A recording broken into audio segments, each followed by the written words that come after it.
Est-ce que tu te sens souvent obligé de tout résoudre pour les autres, de tout porter, quitte à en être épuisé? Et si, sans le savoir, tu jouais le rôle du sauveur dans un triangle infernal? Aujourd'hui, je te propose de comprendre pourquoi ça t'arrive, comment ça impacte ta vie et surtout comment on peut s'en sortir pour s'en libérer. Reste là, je t'explique tout ça. Hypersensible haute couture, le podcast pour les hypersensibles, par une hypersensible. À ta mesure, sous toutes les coutures. À ta mesure, sous toutes les coutures.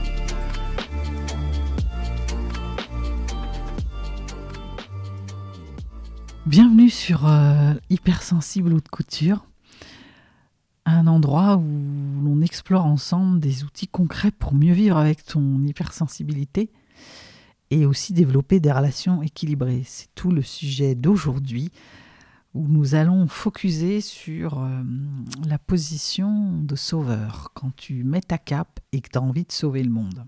Bonjour à tous, je suis Catherine Tournedouet, coach intuitive et qui accompagne des hypersensibles à mieux gérer leurs émotions, comprendre un peu leur fonctionnement et faire de leur hypersensibilité une chance pour eux et un cadeau pour le monde. Pourquoi j'ai eu envie de vous parler aujourd'hui de la position de sauveur? C'est parce que j'ai eu ce cas et en fait on m'en parle assez souvent. On se rend compte qu'on est dans des schémas relationnels contre-productifs. Donc j'avais une cliente l'autre jour qui me disait « Je comprends pas parce que en ce moment c'est compliqué avec les relations. J'essaie d'aider une amie qui veut changer de boulot, que ça gonfle, tout ça. Je lui donne des conseils et elle ne m'écoute pas. » Et à échanger avec elle, on s'est rendu compte que ça lui arrivait assez souvent, qu'elle se mettait en position comme ça de conseil et qu'en fait, ils étaient plus ou moins suivis. Alors, quelque part, c'est pas trop gênant, vous allez me dire, parce que finalement, chacun est responsable de ce qu'il va faire ou pas. Mais en fait, ce qui est gênant, c'est que elle était pas bien. Et que, outre le fait que ça la fatiguait, que ça la gonflait, m'a-t-elle dit, si elle m'écoute, elle se reconnaîtra, je te fais un petit clin d'œil. Il y a aussi le fait que, on se fait du mal, en fait. Et puis, peut venir de l'agacement, et ça perturbe la relation, c'est qu'on peut se couper du monde. Voilà, parce que des fois, on peut avoir envie de lâcher, de laisser l'autre. L'autre nous énerve tellement qu'on n'a presque plus envie de lui parler. Et c'est commencer à se séparer de personnes qui sont importantes dans notre vie, en fait, avec qui on n'a pas forcément envie de se fâcher. Quand on en est là, on est dans ce qu'on appelle le triangle de Karpman. C'est ça, un triangle infernal qui comporte 3 positions: sauveur, bourreau, victime. Je dis souvent que s'il y a un bourreau, il y a une victime. Et quand il y a des victimes, il y a toujours pas loin un sauveur qui rôde. Alors c'est quoi le triangle de Karpman? C'est un triangle dramatique, on appelle ça, parce que c'est comme un cercle vicieux. Quand on reste coincé dedans, c'est un jeu psychologique qui nous fait prendre un rôle qui va être un peu contre-productif, qui va nous faire rentrer dans un jeu qui n'est satisfaisant pour personne, à commencer par soi. Avant de vous parler du rôle de sauveur, on va parler de bourreau-victime. La victime, c'est quelqu'un qui se plaint, c'est celle sur laquelle on se précipite pour aider, généralement quand on est hypersensible. Et c'est comme une façon de se déresponsabiliser, de se prétendre innocente et impuissante. C'est la personne qu'on a dans son entourage, à qui il arrive plein de catastrophes. C'est la personne gaffeuse et celle qui nous énerve aussi parce qu'on a l'impression qu'elle n'essaie pas de s'en sortir. Le rôle du bourreau, lui, c'est celui qui est assez critique, qui peut même être limite dévalorisant par instant, Il a souvent des propos sans appel, hein. Quand on veut, on peut. Il n'y a qu'à Faucon. Derrière ces mots se cache peut-être un persécuteur. C'est quelqu'un qui a une position très ascendante, hein, qui est au-dessus, qui a toujours des bons conseils pour dire « mais enfin, t'as qu'à faire comme ça », qui fait peur et qu'on hésite à contrarier. Et à l'extrême, il peut finir par être méchant, en fait, hein. Voilà. Et puis, il y a ce sauveur qui arrive, qui est toujours prêt à défendre les opprimés et les causes perdues. Il se dit assez fort, équilibré, altruiste. Il a un côté protecteur, mais à l'extrême très infantilisant, finalement. Et donc, ces rôles, en fait, ils ont été mis en place, hein, parfois on n'en a pas conscience, hein, pour répondre à une situation réelle. Alors c'est contre-productif parce que la victime, quand elle reste là-dedans, elle n'a pas beaucoup de chances de s'en sortir. Le bourreau persécuteur, c'est probablement, si on creuse, il a peut-être été victime un jour, et là il inverse les rôles. Et le sauveteur, le sauveur, lui, c'est quand on est sauveur, la limite de ça, c'est qu'on est en déséquilibre, c'est qu'on est toujours en train d'essayer de sauver l'autre. Et des fois, on aurait envie de dire, mais commence par te sauver toi-même. Alors pourquoi joue-t-on à ces rôles-là ? En PNL, programmation neurolinguistique, qui consiste à étudier les manières qu'on a de mettre des stratégies en place pour affronter les situations, on dit que on fait du mieux qu'on peut à chaque fois, et qu'en tout cas, on a toujours une bonne raison de faire les choses, une intention positive, ça s'appelle. Concernant le triangle de Karpman, je dirais que on a dans chaque rôle ce qu'on appelle des bénéfices secondaires. La victime, pourquoi elle se met plus ou moins consciemment dans un rôle de victime ? Quelque part, ça lui procure une forme d'impunité. Elle ne serait pas responsable en fait de ce qui lui arrive. Donc il y a un côté innocent. Donc il y a cette partie-là, et puis moi j'y vois aussi une manière de se faire plaindre, peut-être comme une envie d'être aimé, et qu'il y a des personnes qui se mettent là-dedans pour obtenir de l'attention. Moi, je me souviens, enfant, j'avais tendance à faire ça. Comme je pensais que j'étais pas aimée, eh bien, je me mettais dans un truc de me plaindre, d'avoir mal tout le temps, et même quand on venait un peu me faire un bisou et truc, ça passait jamais. Et en fait, quand on commence à être là-dedans et qu'on répète ça adulte, on va attirer les sauveurs de la planète qui vont se réjouir de pouvoir vous aider. Et quelque part, ça va entretenir cette position. Donc on va toujours rester un peu dans ce rôle de victime. Et même quand on va avoir des clés pour s'en sortir, on peut commencer à les mettre en place, mais rapidement, il y a autre chose qui va arriver. Et on va finir par se dire, tu vois, j'ai quand même l'ashkumun, quand même ça. J'ai pas de chance, quoi. Parce qu'il y a un côté comme ça, on n'est pas sorti du triangle, on est dans tant qu'on m'aide, on m'aime. Le bourreau, lui, ça lui donne une illusion de pouvoir, en fait. Et si tant est qu'il y ait derrière des frustrations ou une mauvaise estime de soi ou des moments où j'ai pas réussi à prendre ma place, on va trouver des plus faibles que soi et on va se mettre en position de conseiller, mais on dit toujours, j'ai souvent entendu cette expression, les conseilleurs ne sont pas les payeurs. Il y a un côté, il y a qu'à Faucon. Mais ça nourrit une forme de pouvoir. Je trouve quelqu'un qui est plus faible que moi, en fait. Donc c'est deux faiblesses qui se rencontrent, finalement. Mais il y en a une qui est plus forte que l'autre à ce moment-là et qui peut prendre le pouvoir. Et le sauveteur, le rôle de sauveteur à outrance, ça nourrit l'ego, quoi. Ça vient chercher mon besoin d'être utile. Et ça permet de se croire plus solide que l'autre, parce qu'on est capable de venir le sauver. Mais l'effet de bord, c'est plus solide que l'on est réellement, parce qu'on va s'entourer, encore une fois, de faibles victimes.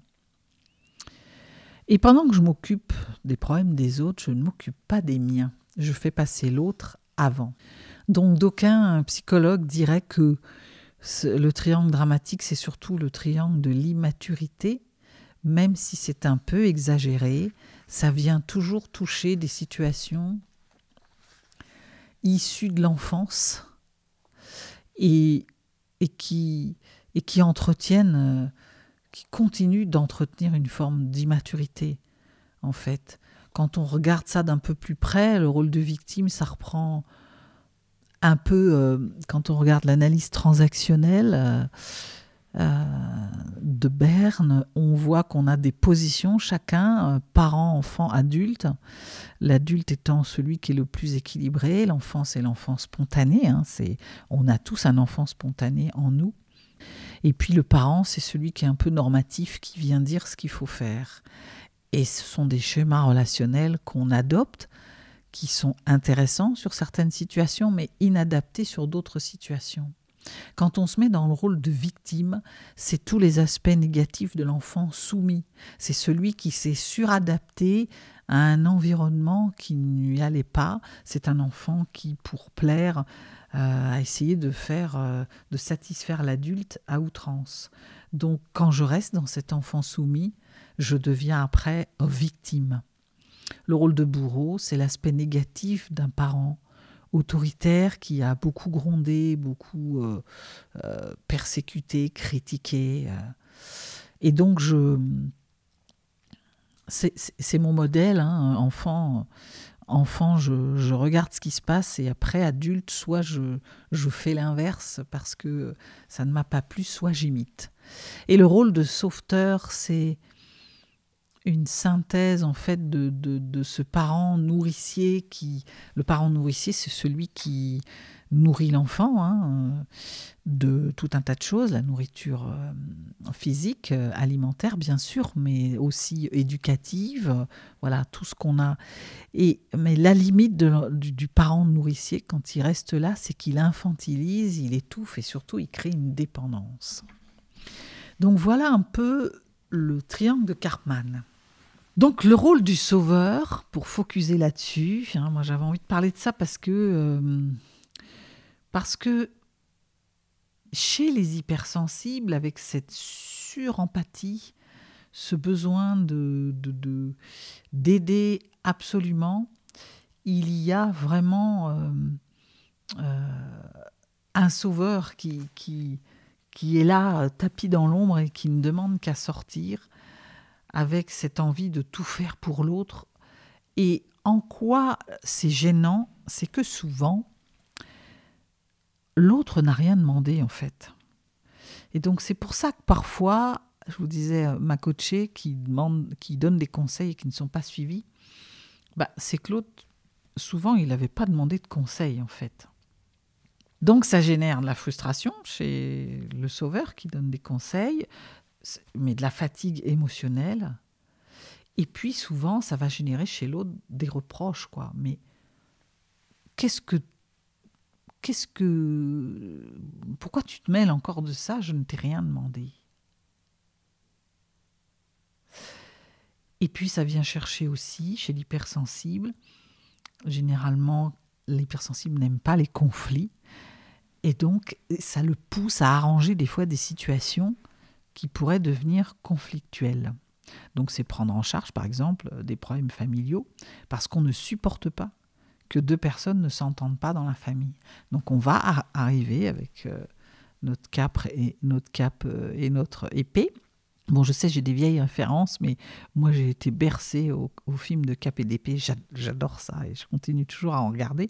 Mais c'est comment je viens intervenir dans quelque chose qui ne me concerne pas déjà, pour lequel on ne m'a rien demandé.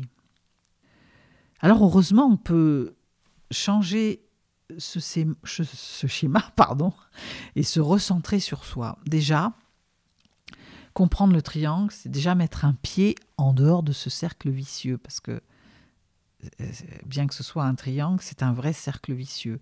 Plus je vais rester dans un rôle, plus je vais appeler des personnes qui sont dans le rôle, plus je suis sauveur, plus j'appelle des victimes. Donc l'idée, c'est vraiment de sortir de là, quoi. Alors comment on fait ? Déjà, il y a identifier ces déclencheurs. C'est prendre conscience déjà que je suis dans ce schéma-là. Si vous constatez des récurrences du fait que vous êtes toujours en train d'aider et que vous avez l'impression d'être frustré, pas vraiment écouté, c'est le moment, de s'arrêter, de se poser les bonnes questions. Qu'est-ce qui fait que je ressens le besoin d'aider ici ? Ça vient chercher quoi ? Repérez les situations où vous aidez. Voilà, vous allez voir qu'il y a peut-être des récurrences, des déclencheurs de cette aide. On n'aide pas forcément tout le monde. Peut-être on aide un certain type de personnes sur un certain type de situation. Une fois que vous avez repéré ça, il y a aussi de se poser la question, qu'est-ce que je risque si je ne le fais pas ?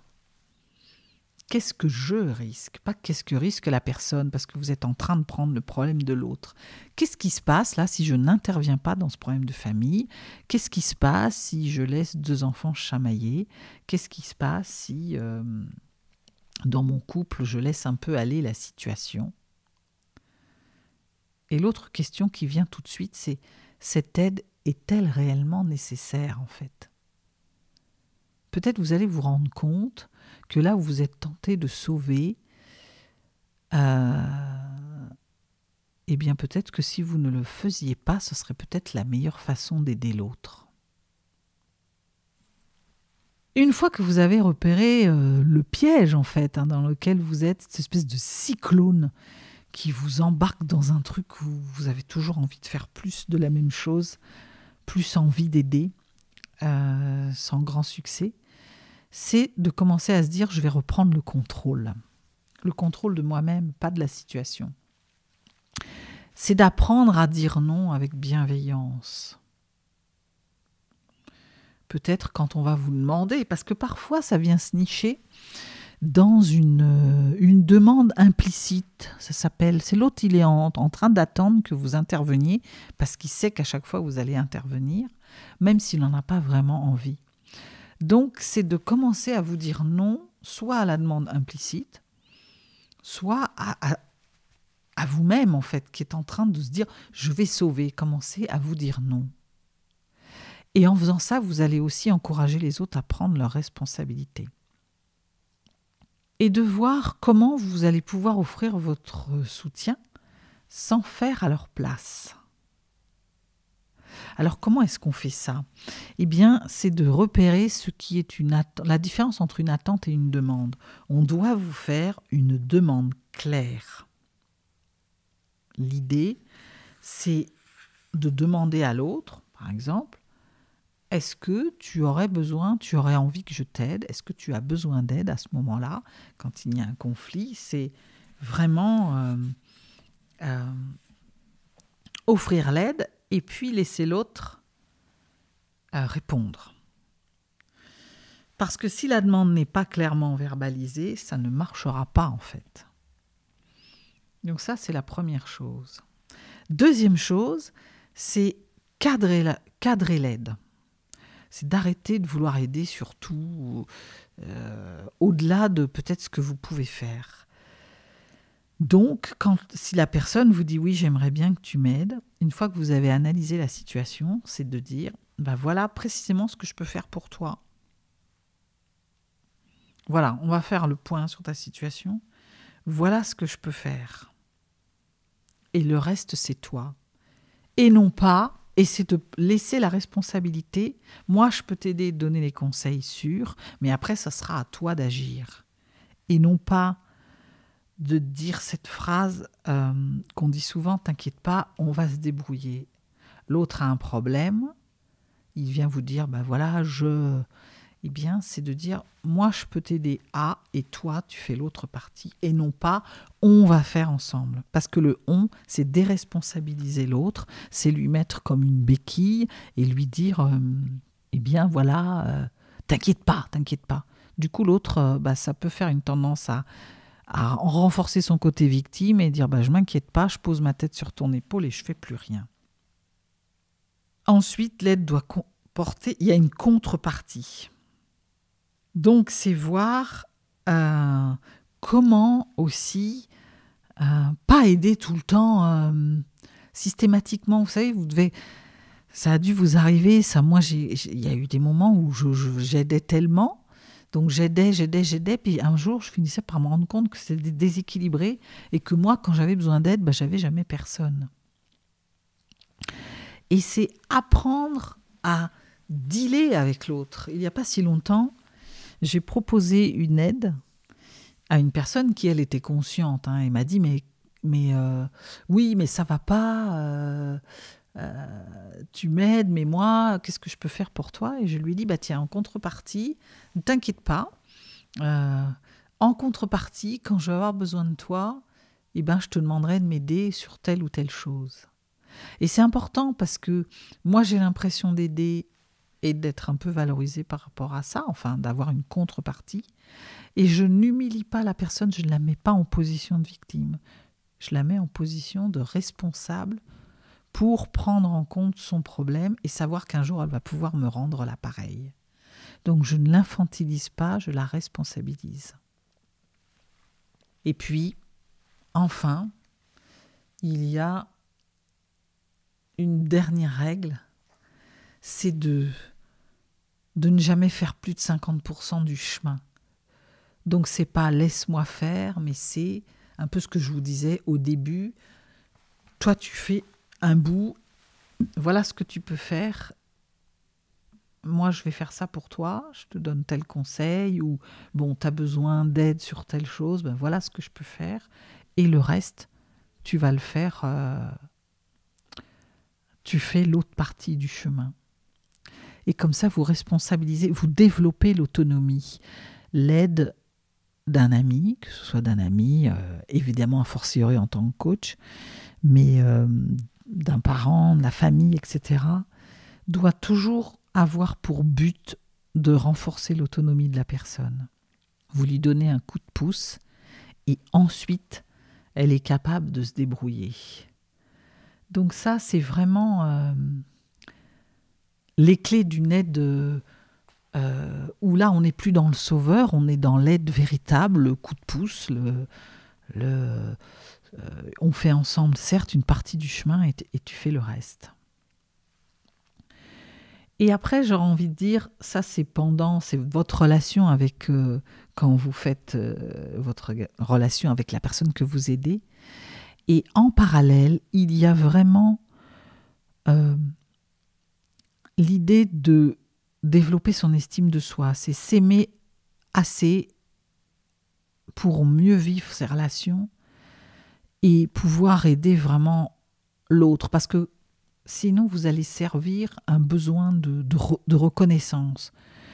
Donc, vous allez toujours retomber dans ce triangle où vous allez intervenir toujours plus et plus pour nourrir quelque chose, un vide que vous n'avez pas comblé vous-même. Donc, pour faire ça, on prend soin de soi en priorité. Pour pouvoir mieux aider l'autre, il faut déjà être bien soi-même. C'est se rappeler qu'on n'est pas responsable du bonheur des autres. Donc on peut donner un coup de main, mais c'est à la personne de se prendre en charge pour pouvoir aller chercher son bonheur. Et que, plus que jamais, il est important de créer des relations équilibrées où l'échange est réciproque. Alors c'est pas facile, c'est pas quelque chose qui se fait du jour au lendemain, c'est une répétition d'action, de mise en place de petits pas que vous allez faire plus ou moins. Et donc, commencez par déjà repérer, on a vu, on repère qu'on est dans un schéma, dans un triangle. Donc c'est déjà de commencer peut-être par le repérer, donc s'arrêter, se poser les bonnes questions à chaque fois qu'on va vous demander de l'aide. Et puis après, commencer par clarifier, poser vos limites, demander à l'autre si c'est une vraie demande ou une attente implicite. Et puis progressivement commencer à... Si vous faisiez du 100%, faites 75% du chemin pour ensuite arriver à en faire 50%. Et ainsi, vous sortirez de ce rôle de sauveur qui peut être très épuisant, source de frustration, surtout pour les hypersensibles que nous sommes. Voilà ce que je voulais vous livrer aujourd'hui. J'avais envie de vous partager ça parce que vraiment, c'est ce que je travaille en accompagnement avec mes coachés. Donc, réécoutez si les différentes phases pour arriver à sortir de ce cycle infernal. Posez vos questions s'il y a quelque chose qui est compliqué et que vous avez envie d'avoir un retour et de l'aide là-dessus. Commentez si ça vous a aidé. Si vous connaissez quelqu'un, surtout si vous connaissez quelqu'un qui est dans cette situation que vous voyez en schéma répétitif, là, à aider tout le temps, tout le monde est à s'épuiser, invitez-le à écouter le podcast, likez si vous avez aimé. Et rappelez-vous, vous n'êtes pas Superman ou Wonder Woman, mais vous êtes assez super pour vous sauver vous-même. À très vite.